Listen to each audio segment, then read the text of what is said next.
can it be true that rejecting a belief in God can help you get closer to God? Part of the theory of my guest today, Thomas Jay Oord, in the second part of our conversation with Thomas Jay Oord, who is a writer and an originator of a theology called Open and Relational Theology. You're going to find this conversation extremely interesting, and particularly if you're somebody out there saying, well, what does my relationship with God look like today? As you're listening to this podcast, please consider going to my website, pastor-paul.com, and subscribing, and help us keep all this free content coming out for the world. Again, it's pastor-paul.com. See our subscriptions and everything we offer to keep this work moving, and on our podcast and everywhere you pick up all kinds of content that we offer. Again, it's pastor-paul.com. Now, part 2 of our discussion with Thomas Jay Oord here on the Post-Evangelical podcast.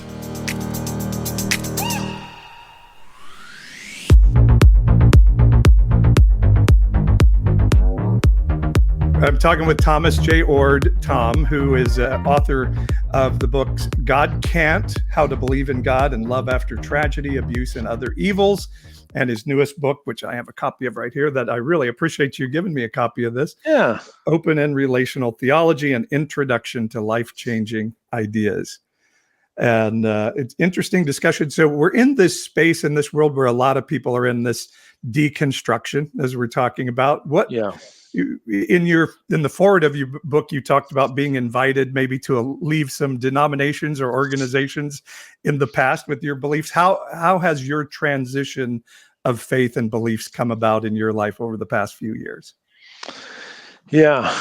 Well, I maybe before I talk about the last few years, I should say I was raised in a pretty evangelical community. I was a gung-ho evangelist, part of Campus Crusade for Christ, the kind of person who would bug you on the sidewalk and want to share Jesus with you. I was, one of those kind of really Did you pass aggressive. out tracts? Oh yeah, especially the 4 spiritual laws. I probably could still quote those for you. I had them memorized. Yep. And then in a philosophy of religion course, I started reading some really smart atheists, agnostics, and those from other religious traditions. And for the sake of intellectual honesty, I had to admit I didn't have good reasons to believe there was a God. Mm-hmm. And I was an atheist for a while. But I was one of those atheists who kept my head in the studying and kept thinking about the deep issues. And eventually I came to think that it might be more plausible than not that there is a God. And the plausibility rests on this search for meaning that I had, that if there was going to be the ultimate meaning, it had to have a grounding that most people call God. And these intuitions about love that I had, that I ought to be a loving person, and that ought to have some kind of source that most people call God. And then from that, I began to slowly kind of add things into this belief. I mean, for a long time, I believed there was a loving God. I thought Jesus was pretty cool. And that's about the end of my theology. Like, I had no eschatology, ecclesiology. That's about it. But I continue to work at it, and following scripture, my intuitions, what I found from science, the arts, began to grow into what I now call open and relational theology. But that kind of thinking, especially proposing new ideas, even if you can make good arguments, they align with scripture, that kind of thinking rubs against powers and principalities within the church, within institutions. And so I was laid off from my college, university theologian's position 7 years ago. Wow. And that was a big hoopla, and I had to go through a trial. And even though I passed the trial, the president still figured out a way to let me go based on dropping enrollment numbers. He claimed they weren't really dropping. And boy, that talk about painful. Whew. Yeah. Painful to me and my wife and my kids and my colleagues and friends, and still some pain there, still some trauma in my life over that. And that's okay to admit. I know a lot of people say, well, your beliefs have changed because you're hurt. And my answer to that is always, yes, I have been hurt. Jesus was hurt by the church too. That didn't make his words invalid. Yeah, great. Yeah, that's great. Well, and this idea that I've been talking about, that God's not in control, I've had that idea for quite a while, 20 years probably. Yeah.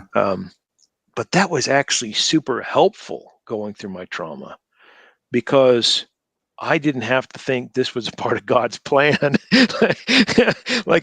And I didn't think that God could just swoop in and single-handedly rescue me and work everything out. Because if that was the case, God was asleep on the job, Um, Or so having, you had sinned for some reason and he or allowed I'd it to sinned, but happen. yeah, I was pretty confident that the problem wasn't me, and so were all my friends and everybody who knew the scenarios. Um, so yeah, so that open and relational theology was super important to help me get through that without sort of giving up on a God who must be punishing me or abandon me or whatever. My experience is similar, and I definitely had my atheist time in college where I set out to prove there's no God, and I think I eventually found that to be impossible. And I tell my atheist friends all the time, like, you have to be pretty fundamentalist to land at the place of there is no God, and you're an idiot if you believe there is. And so then I just decided, God existed, but I didn't like him, and he and I would not be friends. Um, but I think that's a really important process for people to go through. I know we're scared of our children going off to public schools or something, but wouldn't you say, like, what I hear you is saying you have a more open pathway to God now, having gone through that process. Yes, yes. I'm not saying everybody will, Yeah. but definitely I do. I see deconstruction as potentially very helpful for most people, maybe all people, but most people. Because if they're really rejecting crappy views of God, then kudos to them. Much better to reject crappy views and just sort of go along ho hum, accepting things, trying to keep your head, duck your head so you're not in trouble or whatever. That's no authentic way to life. You won't find joy in that approach to life. But if you face your questions head on, even if that means rejecting belief in God, it may be you'll end up like me and you, apparently, coming back to a belief in God that makes far better sense. Um, there is a reconstructed view of God on the other side of deconstruction that doesn't take you back to the same old ideas you had when you were younger, but can actually make better sense of your deep intuitions, can be reasonable, makes better sense of science, the arts, even scripture, philosophy. At least that's, I think, a way to describe the open relational tradition. Yeah, and I think it's good because the way I was raised, you either had to be all in or out. Yeah, So you had to believe in a literal Adam and Eve and a yeah, literal Noah's Ark, or you had to be an atheist. Like, those were the two choices. yeah, yeah. And then not only do you have to believe in literal Adam and Eve and all that stuff, you had to know it with absolute certainty. Like you couldn't have any doubts. Oh, what a horrible way to live. Isn't it though? And it's funny. It really was. I mean, all of this was changing in me, but it was seminary training where I started hearing, like, how the canon was compiled of our Bible, and you think it's this beautiful, sweet book floating down from heaven, and hearing the humanness in that process, and the rapture, of course, from the denomination I came from, and you find our theology, and maybe this is why you have to defend it so vigorously, right? Because it's this Jenga tower where if, like, you pull out just the right block, down Great it goes, right? illustration. Yeah, that's a great analogy. Huh. Yeah, seminary was helpful for me too. I mean, I was beginning the process before going to seminary but I definitely learned things in seminary that helped me. Things like, turns out the Roman Catholic tradition thinks the church comes prior to Scripture, and so that sort of changes the way you think about authority. And yeah, there's all kinds of things you learn that broaden your horizon for what might be acceptable.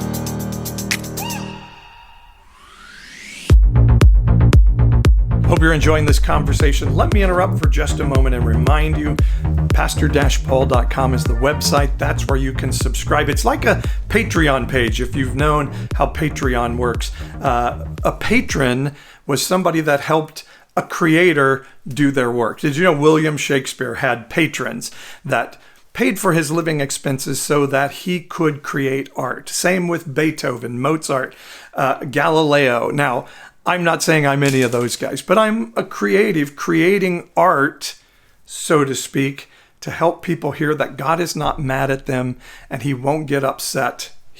That's my tradition of calling God a he. The God of heaven will not get upset if they start thinking for themselves.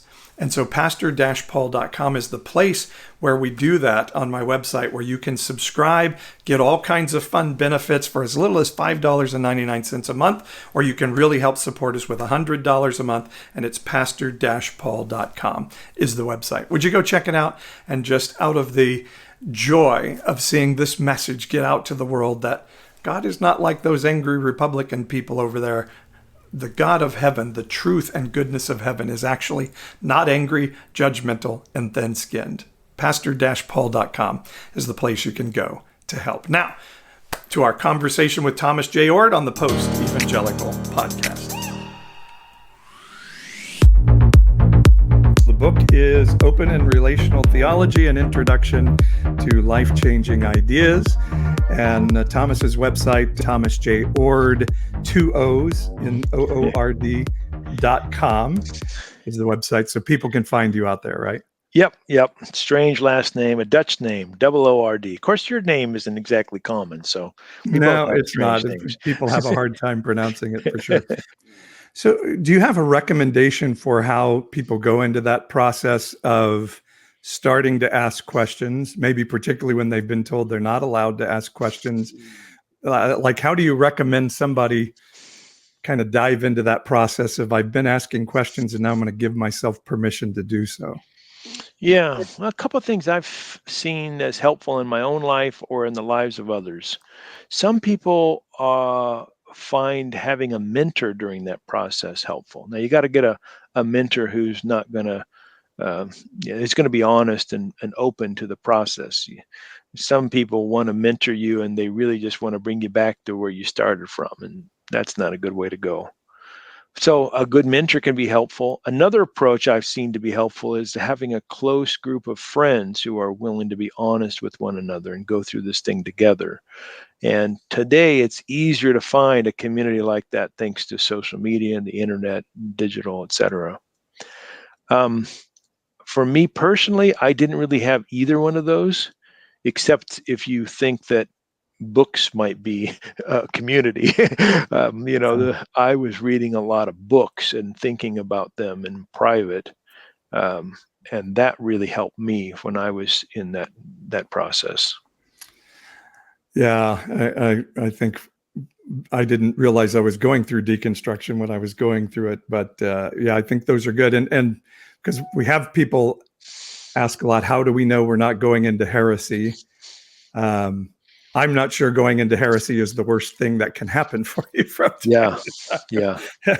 Maybe we need to, but I think finding a community, like, isn't this how the guys in the New Testament did? They just bounce things off of each other and said, does this sound right to you? This is my experience now. And maybe that's how we kind of do this together, right?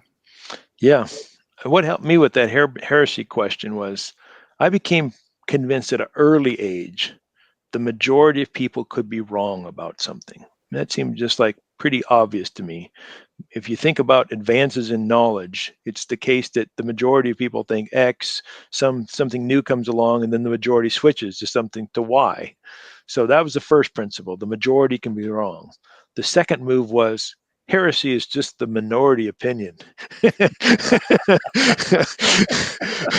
So it may be that what's heresy at one point becomes majority orthodox at another point.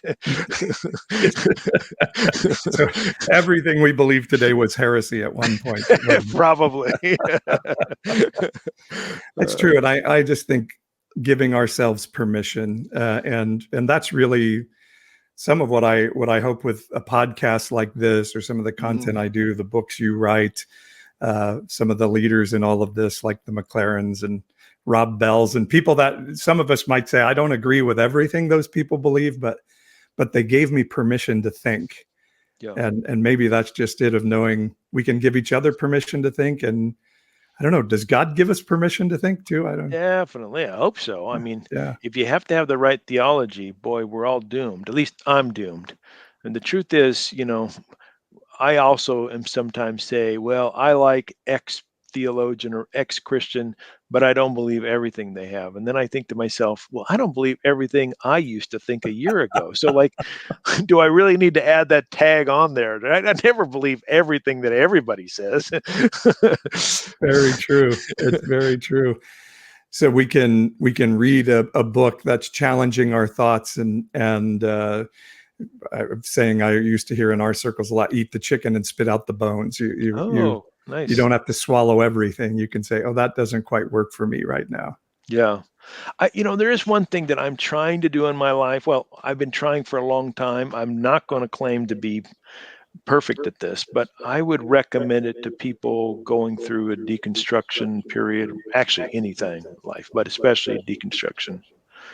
And that is the notion that we should do our best to give the most charitable interpretation we can to a person or a text. We can disagree with it vehemently. I'm not saying you have to agree with everything, but try to put yourself in the author's shoes and see things from that person's perspective. That'll help you kind of get a sense of why they think the way they think the things they do, but also help you to have a stronger critique of those things you find unhelpful after you've put yourself in their shoes. That's good. That's good. And I always tell people, get in proximity with somebody that believes differently than you. Yeah. And again, that's what I try to accomplish with this podcast, of having we had a trans pastor on a while back, or a person of color who is, talking about colonization of Christianity in the past, and these things, because these things that we stand vehemently against in the what I call the white Euro Christian church, white culturally, maybe not white in color always. We stand against these things, but we actually really don't know anybody who is experiencing those things in their life. And when you get in front of a human being, I think we start to change a little bit and be changed by that.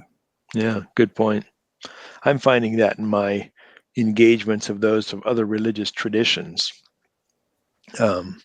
because I grew up in a farming community that there were no Jewish people. There was, in a town of 5,000, I think there were 5 Black people.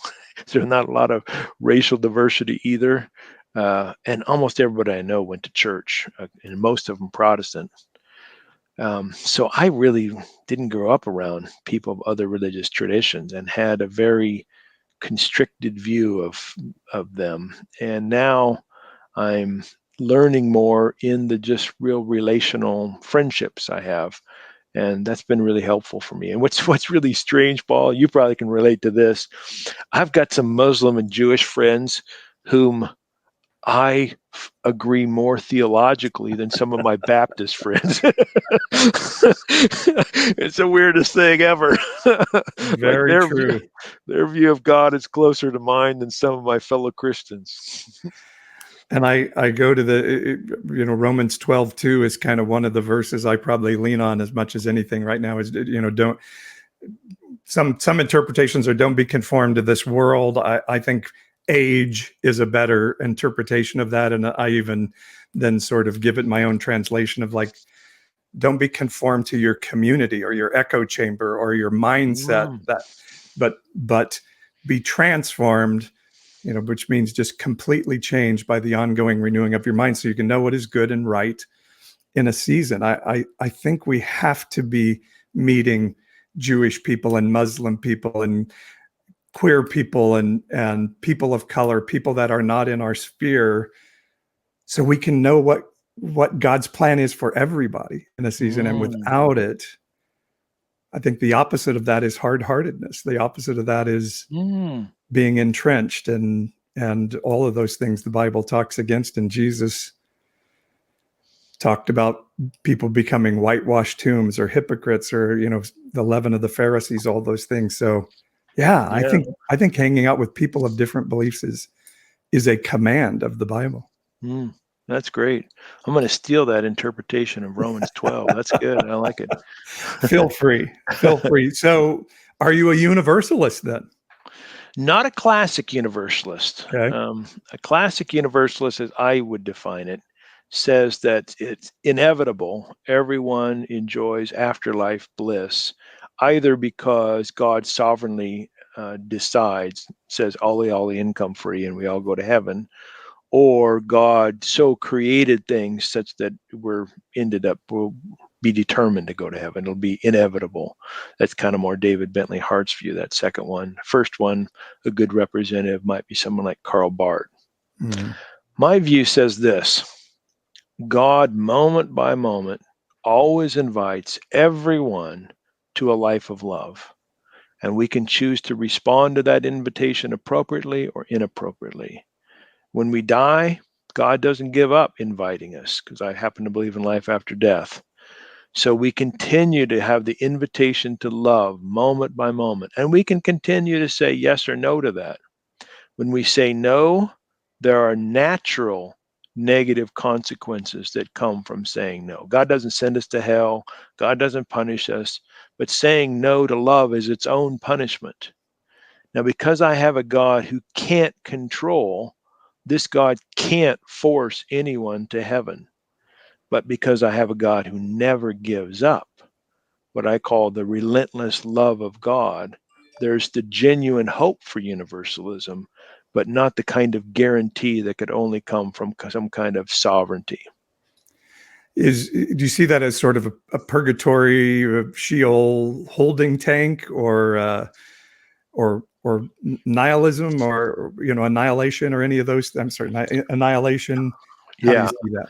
I'm against annihilation. Okay. Annihilation sounds to me like God gives up on some people. Okay. Like God says, I gave Paul 7,867 chances, no more. And some people will say, well, God doesn't destroy actively. God doesn't put through the fire people and burn them up, annihilate them. God just decides not to resurrect them. And I say, well, it still sounds like a God giving up on some people. Yeah. And the God I believe in never gives up. Purgatory has had the connotation in most circles that God puts you through the flames in order to purify you. And that still sounds kind of punitive to me. It still sounds like, God's got to build your character by making things tough on you for a while. So I don't, maybe there's various views of purgatory. I'm at least against that one, which is the more common one. So it's not so much a trial after death. It's the continual relationship, continual invitation, but never coercion on God's part, always wanting to lure us into a life of love with the prospect, because God never gives up, that everyone might eventually agree. Yeah, these are questions we won't know the answer to, right, until we can't do a podcast like this anymore. But but I think it's important to have views of this, because what you think God is like in terms of the afterlife can affect how you think God is acting now. Yeah. So like some people will say, well, Tom, why limit God's power? That's the way they'll say it. Why limit God's power and say God can't control? Because, God is eventually going to restore and redeem and reconcile all things, and everyone goes to the good place. And I say to themselves, well, if God can do that in some kind of omnipotent move in the afterlife, why the heck isn't God doing that omnipotent move right now to alleviate the crap that people have to go through? So our views about the afterlife affect what we think God is up to in the present. That's good. Yeah. If you believe he can throw somebody into hell forever and foreknew that was going to happen, then that definitely gives a different view. I see fire throughout the Bible as this purifying force. And so I guess and maybe there's just something human in me that wants to say, like, I kind of always say, if me and Donald Trump are just going to end up in the same place, I got a problem with that. I'm hoping that he and many others, and myself too, will have some reckoning for our deeds, and so I guess maybe that either allegorically or literally, and I look at that rich man and Lazarus story of Jesus, that maybe there's some purification process there where we have a reckoning for our deeds, and for some, maybe it takes a little longer than others. I don't know, perhaps, but I thought Rob Bell made a pretty compelling case with the idea of nations being judged, and then you see the New Jerusalem with gates that are always open because it's always daytime, and the nations will come in, and so there is sort of a judgment and then still opportunity to come into the kingdom after that. Yeah. If judgment means an assessment of right and wrong, I think God's doing that moment by moment. Yeah. If judgment means some kind of punishment, I have real problems with that. Let me go to your example of Donald Trump and you. Yeah. I don't know you all that well, Paul, but I'm going to guess that you say yes to God's call to love more consistently than Donald Trump. Now, let's suppose in the next hour you both die. What happens after death? Well, one perspective might be that God looks at both of your lives, puts you on scales of how much good and bad you did, weighs it all out, and then says, okay, Donald Trump's got to go through 13 years of purgatory, and Paul's got to go through 1, whatever. Yeah. That doesn't seem like a forgiving God to me.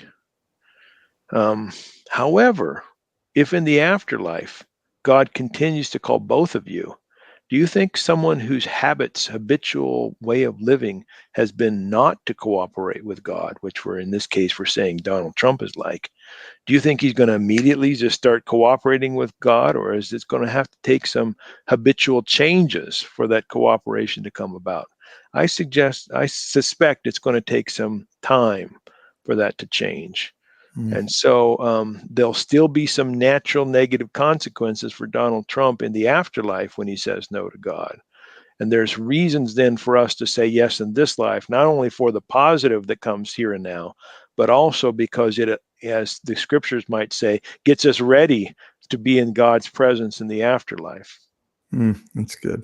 That's good. I think that's a good way to look at it. And I do struggle with the universalistic idea of, everybody ending up in the same place, because I think there needs to be some sense that there's justice to all of this, right? And I guess for me, I think for human beings, we need to feel like there's some sense of reckoning in all of this, and I suppose that, like you say, the pure universalist would say that reckoning is happening day by day. But I guess I'm still hoping there's some measuring stick at the end of all of this. I guess I've got 4 or 5 arguments against universalism. One of the ones that, at least for me, makes a lot of sense is, let's suppose God sovereignly sends everyone to heaven, even if they don't want to go, but God just up and decides to do it. If that's the case, we're all going to go to the good place after we die. What real significance does our lives here in matter? How do our lives matter? What significant choices do we have? Like right now, I'm thinking to myself, we seem to be in the midst of some pretty stiff climate change, and I'm trying to live my life a little differently than I did in the past. We seem to be reckoning with Russia invading Ukraine, and I'm trying to figure out what that means to how I might be helping people. these kinds of big issues that we're trying to reconcile and how we ought to live with, if everybody goes to the good place in the end with no qualms, it's all just there, then why should I give a rip? Why not just eat, drink, and be merry? Because we're all Yeah. going to end up in heaven. But if, in fact, our choices matter, our lives matter, and we don't all go to the good place no matter what we do, then our choices now are significant. Hmm. Well, I love that. I love that. And I think there are some Christians that I don't want to hang out with in heaven anyway. I love it. Let's finish with this. Where do you see the church now then in an open and relational theological construct? How does the church work into that? I think I'm going to draw again on something we talked about half hour ago or so. Because I think God and creation and people are moving through time into a future that hasn't been yet determined, that we are evolving in that sense. The church can become a different church in the future. Right now, I see a lot of aspects of church that I just don't like. I think there needs to be some radical changes. And if I thought the church was static, if I didn't have a relational universe and an open future and thought everything was determined, man, I'd have to think that apparently either God wants the crap that's going on right now in the church, or God doesn't really give a rip and is just sort of sitting on Mars eating popcorn. But if I think God is actively involved, calling us to live a life of love, and the church can be something different in the future, even different than what we thought was the best in the past, that gives me hope, despite all the difficult and problematic things I see in the church at present. So that would be one answer to your question about open and relational thought in the church. And I guess we need each other in open and relational theology. Yes, we need to have God community. needs us. Yeah. We not only need each other, God needs us. We need God. Yeah. Jesus really meant that love God, love your neighbor as yourself stuff, didn't he? Yep. Yeah, it's interesting. I think with sort of the progressive nature, if I can use that term, although it has its own connotations, but of this theology, as I hear you saying it, then we don't necessarily have to judge like it was bad then or it was good then. We just, this is where we're moving now. This is where the wind of the Spirit is going now, and even I think right now it should have us all rethinking what organizational church looks like, or do we need organizational church at all, or what does it look like? Yeah, I'm not against institutions and organizations, but I'm definitely a person who thinks that institutions and organizations can sometimes screw things up royally. So, I'm not an absolute anarchist. On the other hand, I'm not a let's keep things the way they are kind of person. Yeah, I always go to Jesus, just said, not one stone of that thing's going to stand on another. And he didn't say, pray that doesn't happen or pray that it'll be restored. It was like, nah, it's time. Cut it off at the roots, throw it in the fire, and let's let something new come. And I don't know. I have a sense we may be in a similar season. I hope so. Yeah. I hope so. Well, Thomas Jay Oord, a pleasure talking to you. And you have a doctoral program in this, right, as well? Yeah, at Northwind Theological Seminary. And what's unique about this program, we follow the Oxford method, which means that I work individually with the doctoral students on readings and topics and projects, and it's fully online, so people won't have to move anywhere. And so it has lots of advantages over other doctoral programs. Wow, that's a really cool thing. And have you seen a lot of people leaning into that COVID and post-COVID? Yeah, we started about 3 months into COVID. I have 25 doctoral students at the moment, all over the world. So there's, the nice thing about online education is you can have people all over being involved. And what's great about this program is it's on topics people really care about. So sometimes people will get in a doctoral program and take courses on things that don't really matter to them, but this is tailor-made to each individual and their interests. What a great conversation. So excited that Thomas Jay Oord came to visit us, and we will talk with him again for sure. I hope this was encouraging to you, and I hope you'll go to my website, pastor-paul.com, to see how you can help us with subscriptions or how I can walk alongside you with my coaching or mentorships. Pastor-paul.com is that website. Thank you for listening to the Post-Evangelical podcast, and remember, God is not mad at you.